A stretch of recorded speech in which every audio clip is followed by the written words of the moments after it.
His wife, his daughter, and his son-in-law have each confirmed that Mr. Cadman was offered a bribe by Conservative Party officials.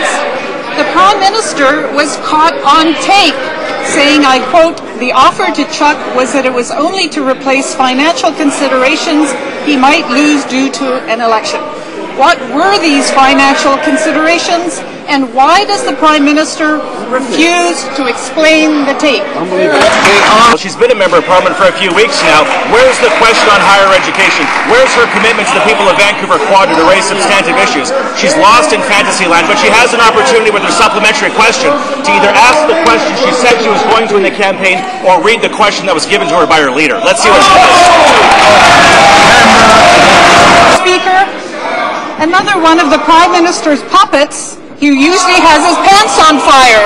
And perhaps that's why we had fire trucks here today. Le Président, sur l'enregistrement. On the recording, on the tape, when the Prime Minister was questioned with respect to the offer made to Mr. Cadman, he said, "I don't know the details. I know that there were discussions."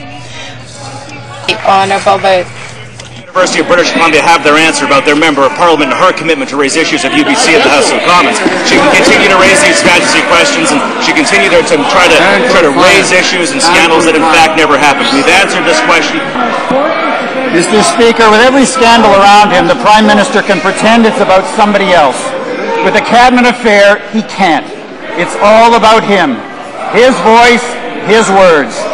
Yesterday, the Parliamentary Secretary said there had been 150 questions, and from the Prime Minister. Well, again, Mr. Speaker, a little bit rich coming from the member for York Centre, asking anybody in the House of Commons to stand up. You know, we've had a number of votes in the House of Commons in the past few weeks where the honourable member was, well, less than standing up. We have some votes coming up in the future, so I want to know from the member from York Centre: don't sleep down, don't sit down, stand up and vote. Yeah. Last week he talked about something else he was almost too young to know.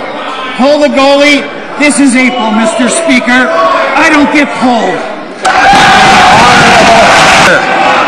He says he doesn't get pulled. He pulled himself on every confidence vote in the House of Commons.